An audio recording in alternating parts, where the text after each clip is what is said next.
जय सच्चिदानंद.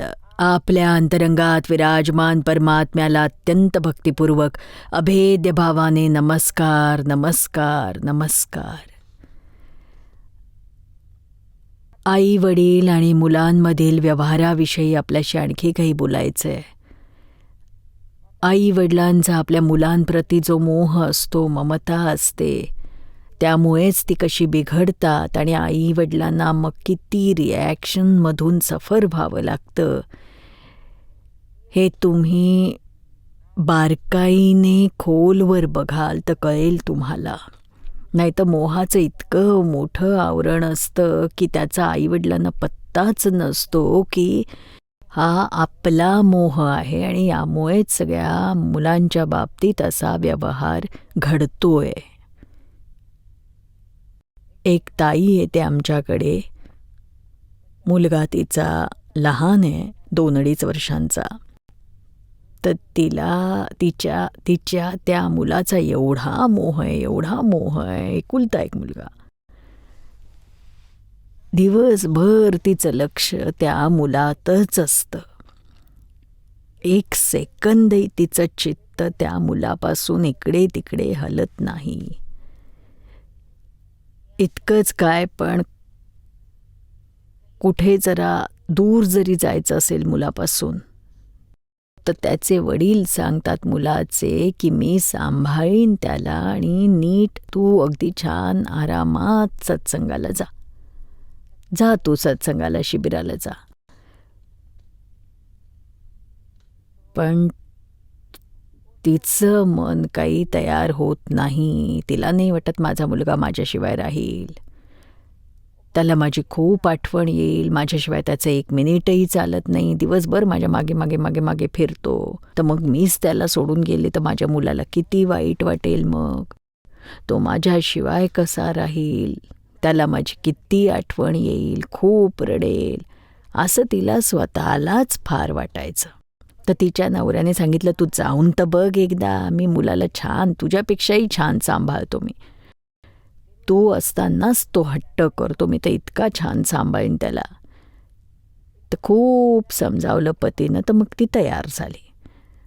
पण रस्त्यात अख्खा रस्ताभर ती रडत होती आपल्या मुलाच्या आठवणीने. माझा मुलगा काय करत असेल, बिचारा रडत असेल माझ्याशिवाय, मी नसेल तर त्याचं थोडंसुद्धा चालत नाही. काय झालं असेल, त्यानं खाल्लं असेल का नाही, दूध प्यायला असेल का नाही, तो झोपला असेल का नाही, जागा असेल का नाही, काय करत असेल. 3 दिवस दिवसभर रडत होती. मग शेवटच्या दिवशी तिच्या नवऱ्याने तिला फोनवर सांगितलं की तू अजिबात काळजी करू नको. मी आपल्या मुलाला छान सांभाळतोय आणि तुझ्याजवळ जसा राहत होता त्यापेक्षा माझ्याजवळ छान राहतोय. अजिबात हट्ट करत नाहीये, रडत नाहीये, वेळेवर खातोय, वेळेवर दूध पितोय, जे देईन ते सगळं खातोय पितोय, आरामात मॉन्टेसरीमध्ये जातोय, काही नाही त्रास देते तो. आणि मग तर त्याचं तिला इतकं आश्चर्य वाटलं की अरे माझ्याशिवाय माझा मुलगा राहू कसं शकतो. त्याला माझी त्याला आठवणच येत नाहीये. तो सतत माझ्या मागे मागे असायचा. 3 दिवस माझ्याशिवाय कसा राहिलाय तो. मग तिला अक्कल आली की हा तर माझाच मोह आहे. त्याला काहीच वाटत नाही. त्याला काय स्वतःचे डॅडी, तरी मित्र असो तिकडे तिकडे खेळत राहतोय, तरी त्याला काही, तो तर विसरून जातोय सगळं काही. तसं आईला, खास करून आईला फार वाटतं माझा मुलगा माझ्याशिवाय नाही राहणार. खूप मोठा झाल्यावर सुद्धा तिला तेच वाटतं. रडणं, हट्ट, रुसवा, फुगवा हे तर सगळी मुलं करतात. का आपल्या आईकडेच का जास्त करतात लहान मुलं, वडिलांकडे का नाही करत, असं का बरं. तर त्याला माहीत असतं की माझा प्रत्येक हट्ट आई पूर्ण करणार आहे. कारण आई तो खूप हट्ट करून, रडून आणि डोकं आपटून तो आपल्याला जे काही करवून घ्यायचं ते करवून घेतो. आपल्या मर्जीप्रमाणे खेळणं हवं असेल तर खेळणं घेतो, नाही मिळालं तर डोकं आपटतो, रडतो, अडून बसतो रस्त्यात. आणि आईला काय वाटतं बरं. आई म्हणते की तो तो जरा जरी असा जोरात रडायला लागला की आईला वाटतं की नाही, मला आतल्या आत मनात खूप काहीतरी होतंय, मी माझ्या मुलाला रडताना असं नाही पाहू शकत. तो रडतो तर मलाच खूप आतल्या आत असा भोगवटा येतो. माझं मन कासावीस होतं आणि विरघळतं. आणि मग मला असं वाटतं की मी त्याला काहीही करून मी त्याला गप्प बसवावं. त्याचं दुःख बघून ती स्वतः इतकी दुःखी होते की आपलं दुःख मिटवण्यासाठी मुलाचा जो जो काही हट्ट असतो ती तो पूर्ण करून टाकते. जे तो मागतो ते ती त्याला देते. आणि परिणाम असा होतो की त्याची चाइल्ड सायकॉलॉजी डिस्टर्ब होते. त्याच्या मनात खूणगाठ बसते. तो ठरवून टाकतो की कसं माझ्या इच्छेनुसार मी कसं सगळं करवून घ्यावं, आईकडून माझ्या इच्छेप्रमाणे कसं करवून घ्यायचं. माझ्याकडे एकच हत्यार आहे, मी रडणार, ओरडणार, डोकं आपटणार आणि रस्त्यात अडून बसणार. असा सगळा हट्ट करायचा, रुसून बसायचं, खायचं नाही, प्यायचं नाही. तर माझी आई लगेच विरघळेल आणि मी जे मी सांगेन ते सगळं करून देईल. म्हणजे अगदी लहानसा मुलगा असेल तरी तोही आपल्या आईचा वीक पॉईंट ओळखतो लगेच. आणि दिवसेंदिवस त्याची मानसिकता अशी बिघडत जाते आणि ती बिघडतेच. पण आईला त्याचा पत्ताच लागत नाही. आईला मग त्याचा राग यायला लागतो. रागातून पुन्हा प्रेम वाटतं, प्रेमातून पुन्हा राग, रागातून प्रेम, ही अशी सायकल चालू राहते. एक मुलगा येतो आमच्याकडे. तो सांगायचा की मी जेव्हा छोटा होतो इतका रडायचो. त्याची आई पण म्हणायची इतका रडायचा, हट्ट करायचा. आणि तो इतका हट्ट करायचा की रडून रडून त्याचं सगळं शरीर असं हिरवं निळं पडायचं, धाप लागायची त्याला. आणि हे सगळं बघून त्याची आई इतकी घाबरायची, मरून जाईल माझं बाळ. मग तो जे म्हणेल तसं ती करायची. तर मग अशामुळे त्याची सायकॉलॉजी बिघडते. म्हणजे ओ हो, हीच हुशारी आहे माझ्याकडे, ज्यामुळे मी माझ्या आईकडून, माझ्या वडिलांकडून मला जे हवं ते करून घेऊ शकतो. शाळेत जायचं नसेल किंवा औषध प्यायचं नसेल तर हेच सगळं करतात मग मुलं.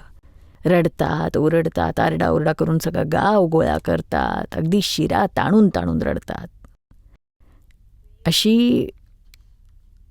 अशी मग मुलं बिघडतात. आणि एखादं छोटंसं कामही सांगितलं ना तरी लगेच नाही म्हणतात. मग अरे तुझी खेळणी उचलून नीट बॅगेत भरून ठेव म्हटलं तर नाही. अरे तुझा दुधाचा ग्लास आणून बेसिनमध्ये ठेव तर नाही. एखादा आईला सरळ सरळ नाही म्हणतो.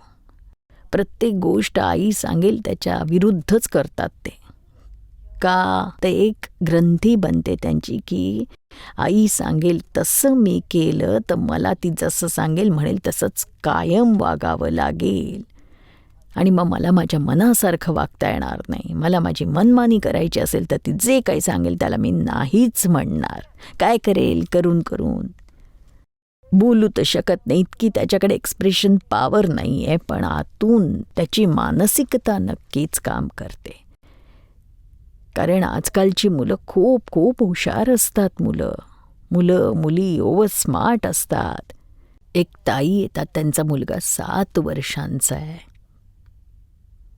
पण खूप हुशार आहे. आई कुठे काय चुका करते मुलाला सगळं कळतं, पण आईला स्वतःला नाही कळत.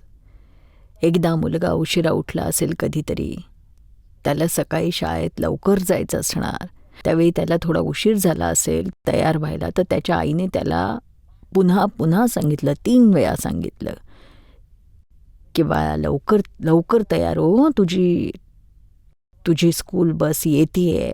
वेळ चुकली तर बस सुटेल आणि मग मला सोडायला यायला लागेल. हो आई तयार होतोय, असं 3 वेळा त्याने सांगितलं. मग 4थ्या वेळी जेव्हा तिने सांगितलं ना, तर त्या 7 वर्षाच्या मुलाने आपल्या आईला अगदी थंडपणे उत्तर दिलं, आई ही गोष्ट तुम्हाला 3 वेळा सांगितली आहेस, आता 4थ्या वेळा सांगायची गरज नाहीये. माझ्या लक्षात आहे. बघा, मुलगा आईपेक्षाही जास्त ओव्हर स्मार्ट निघाला आणि अगदी चुरू बोलत असतो तो. काही एक्साईट होऊन किंवा चिडून रडून बोलत नाही. उलट आईला ही जाणीव करून देतो की तू मला ही 3 वेळा आठवण करून एकच गोष्ट सांगतेस. त्याची काही गरज नाही. एकदा सांगितलं की बस आहे, माझ्या लक्षात असतं, मी झोपतोय आता. तर बघा, इतक्या लहान मुलालाही हे समजतं. पण आई वडील एवढे भावनाप्रधान असतात, इतके इमोशनल. मुलांप्रतीच्या मोहापायी ते भावनावश होतात आणि ते नॉर्मल आणि खरे राहूच शकत नाहीत. अलिप्त नाही राहू शकत ते. इमोशनल झाल्यामुळे स्वतःच्या भावनांवर ताबा राहत नाही. त्यांच्या जागृतीवर खूप मोठं आवरण येतं. मग हित अहिताचं भान राहत नाही. काय बोलतो याचा परिणाम मुलांवर काय होणार आहे असा विचारसुद्धा त्यांच्या मनात येत नाही. काहीही म्हटलं तरी त्यांच्या मनात विचारच येत नाही. तर हे सगळं मोहामुळे असतं. लहान मुलं, त्यांना आईने पुन्हा एकदा 2दा 3दा काही सांगितलं तर लहान मुलं अगदी तोंडावर सांगतात की mummy stop it, don't say to me, don't tell me. तर इतका मुलांप्रती मोह असू नये ज्यामुळे मुलं बिघडून जातील पूर्ण.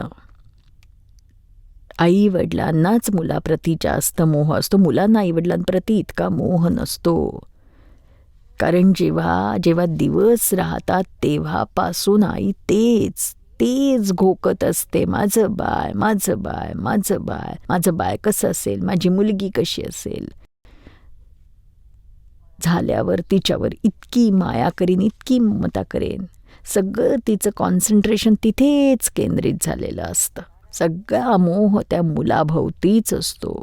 बाकी ठिकाणाहून काढून एकाच ठिकाणी केंद्रित करते. त्यामुळेच हा मोह खूप वाढलेला आहे. जुन्या काळी सुद्धा मुलं होत होती, नव्हती असं नाही आहे. पण आजकाल काय 2च मुलं होतात. पण जुन्या काळी तर कमीत कमी एखादी क्रिकेटची टीमसुद्धा असायची. प्रत्येक घरात इतकी मुलं असायची. तर आई वडिलांना त्याचं फार काही, म्हणजे कधी ती मुलं जन्माला आली, कधी मोठी झाली, कुठे खेळली, कधी शिकली, कधी आई वडिलांना तर काही टेन्शनच नसायचं, कळायचं सुद्धा नाही. तरी त्यांचं जीवन चालू असायचं. म्हणजे ते सहजपणे राहायचे. आता मात्र हे जरा अति झालंय काय. तर म्हणून मुलांच्या मानसिकतेचा अभ्यास करण्याची गरज आहे काय. नाही तर मुलं फारच गैरफायदा घेतात. मुलं आईवडिलांचा गैरफायदा घेतात. मोठे झाल्यावर, लहान असतात तेव्हासुद्धा गैरफायदा घेतातच. पण आईवडिलांना त्यांचा द्वेष नाही वाटत. पण मोठं झाल्यानंतर आईवडिलांना कळतं ही मुलं बुद्धिवान झाली आहेत, आपल्या बुद्धिचातुर्याने आईवडिलांना निरुत्तर करतात. तर आजकालची मुलं खूप स्मार्ट आहेत, हुशार आहेत. आईवडिलांच्या मानसिकतेचा अभ्यास करून गैरवापर करतात ते. आणि आपलं काम असेल तेव्हा mummy mummy mummy mummy, daddy daddy daddy करतात. आणि त्यांचं काम झाल्यावर आईबाबांचं काही काम असेल तर साफ सांगून टाकतात, नाही मी नाही करणार, माझ्याकडून नाही होणार, ते नाही होणार माझ्याकडून. आपल्या स्वतःच्या आनंदासाठी काही असेल तर सगळ्यात भाग घेतात. मग त्यासाठी ते कुठलीच तडजोड करू देत नाहीत. मग आणि आई वडिलांसाठी त्यांना काही करावं लागलं तर धाडकन नाही सांगतात. मग नो कॉम्प्रोमाइज. आपण जे सांगू तसंच ते करतील, पण त्यांच्या म्हणण्यानुसार आपण करायचं नाही. कायम आई वडिलांनाच तडजोड करावी लागते आणि साफ नाही म्हणून टाकतात. तर हे आईवडिलांनी समजून घ्यायची गरज आहे. इकडे आमच्याकडे कायमच इथे लंडनहून एक ताई येतात. वय झालं आहे आता त्यांच्या मुलीचं लग्न झालेलं आहे आणि मुलगाही लग्नाच्या वयाचा झालेला आहे. आणि दोन्ही मुलांना त्यांनी शिकवलं, त्यांच्यासाठी आयुष्यभर कष्ट केले. त्या दोघा नवरा बायकोंनी स्टोअरमध्ये मजुरी केली, खूप काम केलं. त्यांची तब्येत बरी नसायची तरी त्या बिचाऱ्या काम करत राहायच्या. का तर मुलांना चांगलं शिक्षण, सुख सोयीयुक्त आयुष्य मिळो. तर म्हणून त्यांनी मेहनत घेतली. मुलं जेव्हा मोठी झाली तर त्यांचं वय 50 झालं असेल. त्यांना वाटलं आता खूप काम केलं मी, आता मी जरा देवाधर्माचं करावं, अध्यात्म करावं, ज्यामुळे मला शांती लाभेल. त्यांचा दृष्टिकोन अगदी आध्यात्मिक बनला. त्या नेहमी आमच्याकडे यायला लागल्या. त्यांच्या नवऱ्याला इतका इंटरेस्ट नव्हता. ते बिझनेसमध्ये गुंतलेले होते, त्यातून ते बाहेर पडू शकत नव्हते. कधी यायचे, त्यांचा विरोध नव्हता, पण ते जास्त वेळ देऊ शकत नव्हते. नंतर मुलं जरा मोठी झाली, शहाणी झाली, तेव्हा आईला ते रागवायचे. तू माझ्या डॅडींना सोडून निघून जातेस, सत्संगाला जातेस, इकडे तिकडे जातेस, यात्रेला जातेस. माझ्या डॅडींना एकट्यालाच सगळं करावं लागतं, त्यांना त्यांच्याच डोक्यावर सगळं येऊन पडतं, तू त्यांना असं सोडून का जातेस. त्यांना किती एकटेपणा जाणवत असेल. आणि म्हणजे कितीतरी दिवस ती बिचारी घाबरून मुलांना घाबरून भीत काहीतरी माझीच चूक आहे, काहीतरी माझंच चुकतंय असं धरून चालली होती ती. जितकं ती घाबरायची मुलं तितके जास्त तिला दोष द्यायचे. मग एक दिवस अचानक तिच्या डोक्यात आलं की असं इतकं मला मुलांना घाबरायची काय गरज आहे. मी कुठलं मुलांच्या प्रतीचं माझं कर्तव्य चुकवलंय, कुठलं नवऱ्यासाठीचं माझं कर्तव्य पूर्ण नाही केलंय, घराप्रतीचं कुठलं माझं कर्तव्य मी पूर्ण करायचं बाकी ठेवलंय. माझं 50 वर्षाचं वय झालंय. 18 वर्षांची होते तेव्हा लग्न करून आले आणि आज 50शीला आले. मी कष्ट केले आणि मुलाबाळांचं सगळं केलं. एवढी जबाबदारी मी निभावली. आता या वयात मी वर्षातले जर 12 महिन्यातले मी दोन महिने जर मी सुट्टी घेतली तर मी काय चूक केली, काय चूक झाली. 32 वर्षांपर्यंत मी हे सगळं करत आले. कुठलीच भारतीय स्त्री भारतात इतकं काम करत नाही. मी केलं कारण मी परदेशात होते, त्याबद्दल माझी तक्रार नाही आहे. पण आता मला थोडं तरी मेंटल रिलॅक्सेशन हवं आहे मला, आणि मला तिथूनच शांती लाभते. डॅडींना तर आपल्या ठिकाणी जिथे त्यांना छान वाटतं, फ्रेंड सर्कलमध्ये, खेळण्यात, क्लबमध्ये, पबमध्ये, जिकडे बघावं तिकडे त्यांचं मन रमवण्याचं साधन त्यांना मिळतं. आता मला त्यात नाही रस वाटत. तरुण होते तेव्हा सगळं करायचं, दंगामस्ती सगळी केली. पण आता माझं वय झालंय तर यात रस नाही वाटत मला, त्यातून शांती नाही मिळत. त्याविषयी आता काय वाटतं, काय ठेवलंय यात, खूप केलं, नाही सुख आता त्यात काही. तर मग पुढे कुठल्या तरी शाश्वत सुखाचा शोध सुरू करतात. ते करत त्यांना हे सत्य समजलं की आत्म्याचा शोध आणि आत्म्याच्या प्राप्तीनंतरच खरं जीवन असतं. तरी त्यांनी कुठल्याच कर्तव्यात कमतरता ठेवली नव्हती. आपल्या महिन्यातून, वर्षातून 2 महिने, पूर्णपणे 2 महिने त्या कामामधून सुट्टी घ्यायच्या. त्यांच्या नवऱ्याला तर साफ सांगून टाकायच्या, जर तुम्हाला सुट्टी घ्यायची असेल तर घ्या, मी सगळा बंदोबस्त करेन, बिझनेसमधली कामं दुसऱ्यांवर सोपवीन, मी सगळं मॅनेज करीन, तुम्ही फक्त माझ्याबरोबर चला. मी जे करते धर्माचं काम, त्यातून माझं मन तर शांत होतच आहे आणि त्यातूनच मला आत्म्याचं सुख मिळतंय. त्याचप्रमाणे तुम्हीही याच मार्गावरून चला माझ्याबरोबर, मी सगळं सांभाळून घेईन. तरी त्यांच्या मिस्टरांना त्यात इतका इंटरेस्ट नव्हता. तर ते म्हणाले की तू जा, माझी तर काही हरकत नाही, तू जे करतेस ते चूक आहे असं वाटत नाही आहे मला.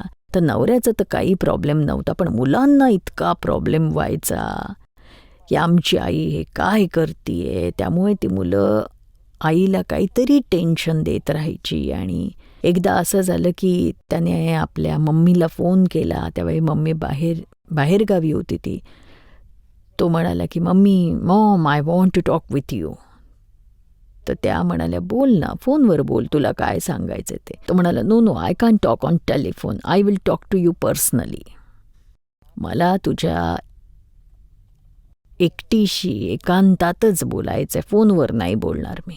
तर यांना थोडा अंदाज तर आला होता की मुलगा मला आता काहीतरी बोलणारच आहे. आता तो होता साधारण 20-21 वर्षांचा. त्यांना वाटलं इतका लहान आहे तरी मला ओरडू बघतोय, माझ्यावर कंट्रोल करू बघतोय. मग बघा तिच्या लक्षात आलं की तिला आपल्या मुलाप्रती फार मोह होता, इतका मोह. मुलीबद्दलही खूप मोह होता. मुलीचं तर त्यांनी लग्न करून दिलं, तिने जो पसंत केला त्याच्याशी लग्न करून दिलं. तिने सांगितलं इतका खर्च करायचा, असा करायचा आहे, तेवढा स्वतःचे लाखो रुपये खर्च करून तिचं लग्न करून दिलं. आणि तरीही ती मुलगी म्हणते, आई तू हे करतेस, तू चुकीचं वागतेस, अरे आता तू तुझं बघ, मी माझं सांभाळेन. तर मग बघा, आधी तर त्या खूप घाबरायच्या. मग त्यांनी विचार केला की मी अशी कुठवर घाबरणार. मग त्यांना ज्ञानातून हे समजलं की असं उगाच घाबरून काही फायदा नाही आहे. मग एके दिवशी मग त्या मुलाकडे गेल्या, कारमधून जात होते तेव्हा त्यांनी मुलाला विचारलं, काय विचारायचं आहे तुला, विचार. तर तो म्हणाला की नाही मम्मी, मी नंतर विचारीन. तर त्या म्हणाल्या, नाही आत्ता सांग, तुला काय बोलायचं ते बोल, मला सगळं माहिती आहे तुम्हाला काय सांगणार आहेस, पण तू तुझ्या तोंडाने सांग की तुला काय सांगायचंय. तर तो म्हणाला की तू असं करतेस, तू तसं करतेस, तू काम सोडून निघून जातेस, सत्संगाला जातेस, यात्रेला जातेस, असं करतेस, तर मग डॅडी एकटे पडतात आणि मग तू हे चुकीचं वागतीयस. मग त्यांनी अत्यंत कठोर शब्दात आपल्या मुलाला सुनावलं की बघ, मी जे करते ते समजून उमजून करते, तुझ्या डॅडीना यात काही प्रॉब्लेम नाही आहे, आम्ही दोघंही एकमेकांना समजून घेऊनच हे करतोय. आणि मी त्यांना तर सांगतेच, तुम्ही चला माझ्याबरोबर, मी जेवढी सुट्टी घेते तेवढीच तुम्ही सुट्टी घ्या, तुम्ही निवांत राहा, आणि मी तुमच्या बाकीच्या सगळ्या बिझनेसची व्यवस्था लावून ठेवीन, मी स्वतःवर घेते जबाबदारी, तुम्ही काय एवढी ही काळजी करताय. पण त्यांना आता त्यात रस वाटत नाही, तर मी काय करू. आणि तू हे जे मला सांगतो सगळं, मला जाब विचारतोयस की आई तू चूक करतेस, हे चूक. बघायला गेलं तर मी क्लबमध्ये जात नाही, डान्स वगैरे करत नाही, काही करत नाही, ड्रिंक्स घेत नाही, कुठल्या वाईट गोष्टी करत नाही, परपुरुषाशी माझ्या भानगडी नाहीत. हे सगळं हे जे मी करते ते योग्य मार्गावर आहे. मी काय चुकीचं करते, मी धार्मिक काम करते, आत्म्याचा विचार करते, त्यात तुम्हाला काय चुकीचं वाटतंय.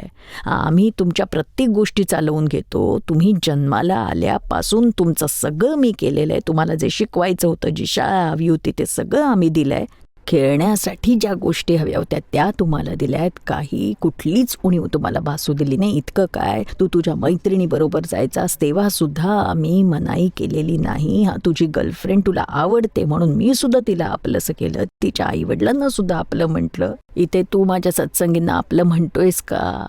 तुझी गर्लफ्रेंड होती, तुला तिच्याशी लग्न करायचं होतं, मी तुला परवानगी दिली, त्याची परवानगी दिली, हा कर, तुम्ही खुश असाल तर आमची काही हरकत नाही, तर आम्ही स्वीकारतोय ना, मग आमची एखादी गोष्ट तुम्ही का नाही ॲक्सेप्ट करत. तर तुमच्या सगळ्या गोष्टी आम्ही स्वीकारायच्या आणि आमची एकही गोष्ट तुम्ही स्वीकारायची नाही, हा कुठला कायदा आहे बरं. तुला स्वतःला वाटतंय की नाही you are right or wrong. सांग कुठे चुकतेय मी, बोल ना, मी चूक आहे की तू चूक आहेस. तू कधीतरी ड्रिंक्स घेतोस, कधी मांस खातोस, फिश खातोस, ते मला अजिबात आवडत नाही. तुला मैत्रीण आहे ते मला अजिबात आवडत नाही. मग किती सगळ्या गोष्टी आहेत ज्या तुझ्या मला पसंत नाही आहे, पण सगळ्या मी चालवून घेते आणि मी एकच धार्मिक गोष्ट करायला जाते, ती तुला पसंत नाही आहे, त्यात काय चुकीचं आहे सांग. लगेच मुलगा उतरला, आई सॉरी चूक झाली माझी. त्यानंतर एकदाही मुलगा तिला काही बोलला नाही. म्हणजे असं कधीतरी मुलांना वरचढ होऊन सक्षमपणे खरं ते पटवून सांगता आलं पाहिजे, ठामपणे त्यांच्याशी बोलता आलं पाहिजे. जय सच्चिदानंद.